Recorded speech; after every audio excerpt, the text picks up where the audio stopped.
The first one, the sin, man does not share it with other forms of life like animals or beasts. కారణమేమనగా దీని బుద్ధి కుశలత, విచారణ శక్తి, విజ్ఞాన ప్రజ్ఞానములు దీనికి ఏమాత్రము ఉండవు కనుకనే దీనికి ఈ పాపం అనేటువంటిది ఏమాత్రము అన్వయించదు. The animals and the beasts and the like do not have to contend with this sin because they do not possess an intellect, they do not possess the power to discriminate between good and bad, and such are the ways of deciphering a particular situation. నిత్యానిత్య విషయ పరిశీలనా శక్తి పశుపక్షి మృగాదులకు లేవు. The birds, the animals and the beasts cannot distinguish between what's good and bad, what's real and what's చెడ్డ విభాగము చేసేటువంటి యొక్క శక్తి ఈ పశుపక్షి మృగాదులకు లేవు. They do not also possess the capacity to decide what is good and what is bad. ఇది ఉపకారమా అపకారమా అనేటువంటి నిర్ణయం చేసేటువంటి శక్తి కూడాను ఈ పశుపక్షి మృగాదులకు లేవు. They also do not have the capacity to decide whether an act is good or bad, harmful or not. ఈ పవిత్రమైనటువంటి విచారణ శక్తులు ఒక మానవునికి మాత్రమే కలిగినటువంటివి కనుక దీని యందు మంచి చెడ్డ విచారణ చేసి ఈ కార్యమునందు తాను పాల్గొనవలను కనుక తెలిసి కూడాను ఈ మంచి చెడ్డలు తెలిసి కూడాను తాను చెడ్డ యందు ప్రవేశించటం చేత ఈ ఫలితమును తాను అనుభవించవలసి వస్తుంది అని దీనికి పాపము అని ఒక నిర్ణయం చేశారు. Such discriminating power is given only to man, so that man has to use this intellectual capacity that he has to distinguish between good and bad. Knowing that a particular thing is bad, if he enters into it, sin alone is what he is going to get. ఇది కేవలము బుద్ధిని అనుసరించుకొని జరిగేటువంటిదే కానీ ఆకారమును అనుసరించి జరిగేటువంటివి కాదు.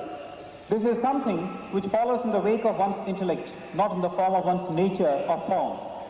మానవుడు బుద్ధితో కూడినటువంటి వ్యక్తి కనుకనే ఈ బుద్ధి మానవత్వము రెండింటి యందు కలిగినటువంటి దివ్యత్వమును తాను ఇక్కడ ప్రకటించడానికి ప్రయత్నించాలి. Man is one who's got a form and the intellectual capacity. So here he should bring into perfect harmony the divine spark in him. ఇదే మానవత్వమునందు ఒక బాలుడో లేక ఒక పిచ్చివాడో చేయరానటువంటి పని చేసి కొన్ని ఇతరులకు అపకారమైనటువంటి కార్యములు చేసినప్పుడు ఇతని పైన ఏ న్యాయాధిపత్యం కానీ ఏ న్యాయ సంస్థ కానీ దీనిని ఏమాత్రం కూడాను దీనికి పాపముగా నిర్ణయించడానికి పూనుకోదు.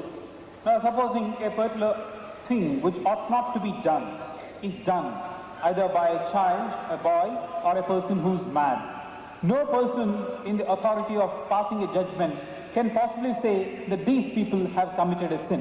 కారణమేమనగా ఇతను బుద్ధి యొక్క కుశల చేత కానీ ప్రజ్ఞానం యొక్క విజ్ఞానం తత్వముతో కానీ తాను ప్రవర్తించినటువంటిది కాదు కనుక దీనికి న్యాయస్థానము కూడాను కొంతవరకు క్షమాను అందిస్తూ వచ్చింది.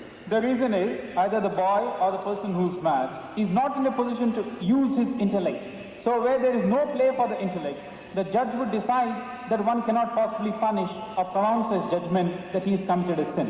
కనుక మానవుడు తెలివితేటలతో కలిగినటువంటి వాడు కనుక కూడినటువంటి వాడు కనుక బుద్ధి యొక్క చురుకుతనము మానవుని యందు అధికంగా ఉండటం చేత ఈ విచారణా శక్తి మానవుని యందు అధికంగా ఉండటం చేత మానవుడు ఇటువంటి పాపములకు పాల్పడరాదు అని దీనిని నిర్ణయం చేసింది. But an ordinary normal person has got the sharpness of his intellect. He's also got the power to discriminate. Such a person can possibly do no wrong knowingly. This is what has been laid down.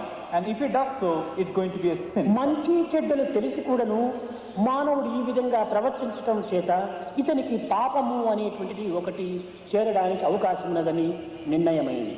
It has also thus been decided that because he has the capacity to know what is good and what is bad, and knowingly he commits something bad, sin certainly is going to follow his action. This has been decided.